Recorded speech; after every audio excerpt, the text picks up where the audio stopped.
Assalamualaikum warahmatullahi wabarakatuh. Selamat pagi semuanya anak-anakku sekalian.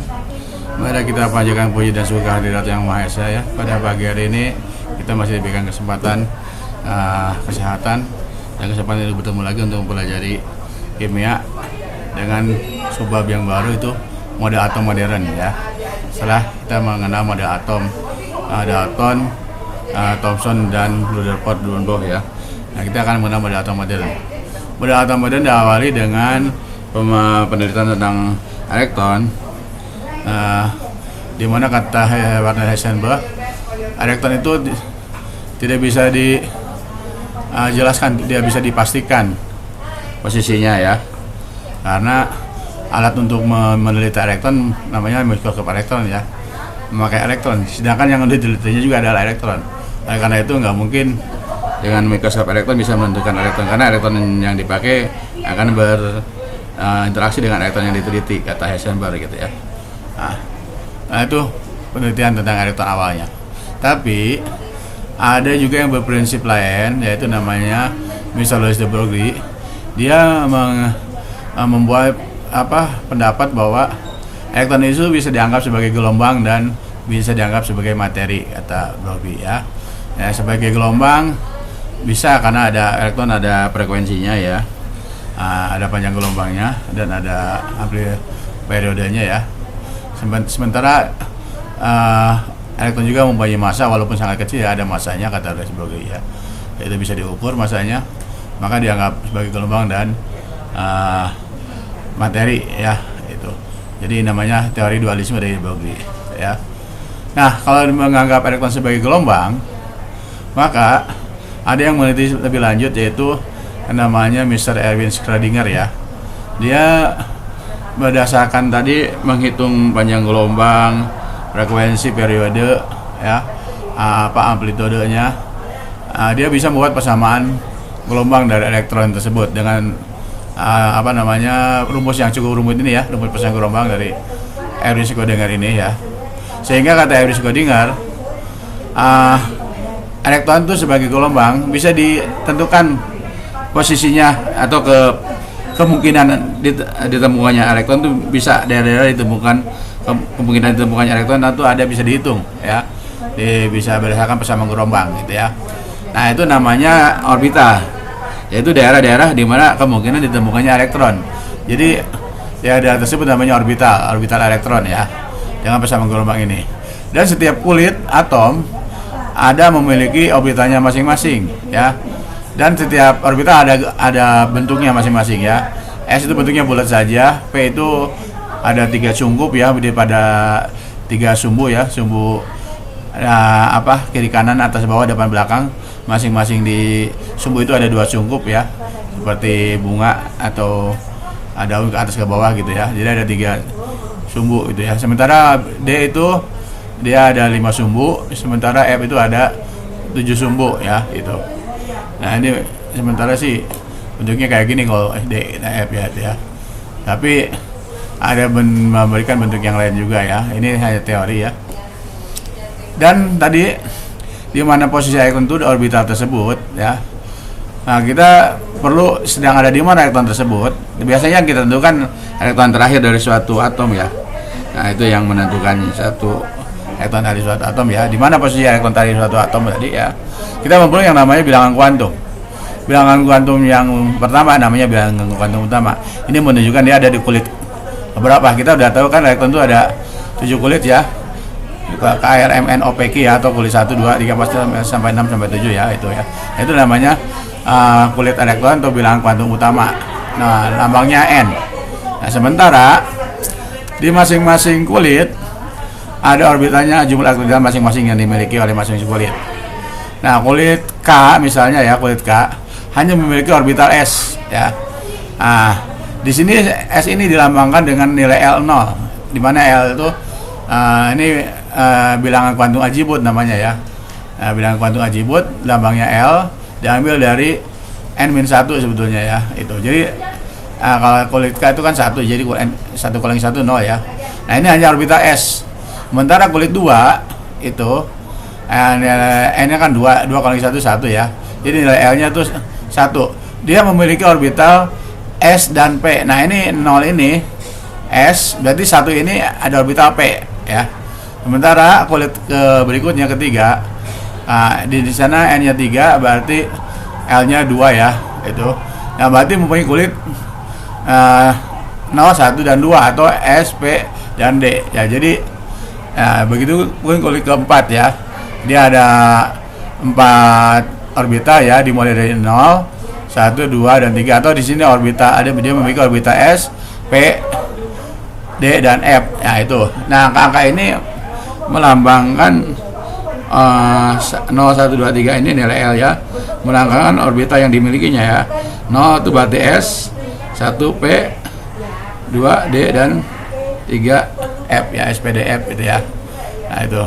Nah jadi masing-masing kalau kita gambarkan K ada memiliki satu orbital saja S, L keduanya punya orbital S dan P ya, kulit ketiga M punya S, P, D ya, dan kulit keempat S, P, D dan F. Sementara kulit kelima S, P, D dan F juga, nggak sampai G dan H ya. Orbital hanya sampai orbital F ya, nggak ada sampai G karena keterbatasan jumlah elektron, nggak ada yang sampai mempunyai orbital G dan H gitu ya. Paling tinggi juga F ya itu. Nah yang berikutnya untuk menunjukkan mana posisi elektron di orbital, ada yang namanya bilangan kuantum magnetik, lambangnya M. Itu menyatakan lambang di masing-masing orbital itu ada berapa sumbu gitu ya. Nah kalau S itu kan 0 ya, hanya ada satu sumbu ya, satu sumbu. Sementara P ada 3 sumbu.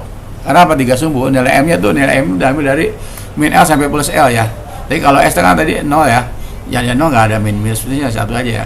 Sementara kalau orbital P nilai L nya 1 ya, min 1 sampai plus 1, jadi lewat 0 dulu ya, min 1 0 plus 1, jadi ada 3 sumbu.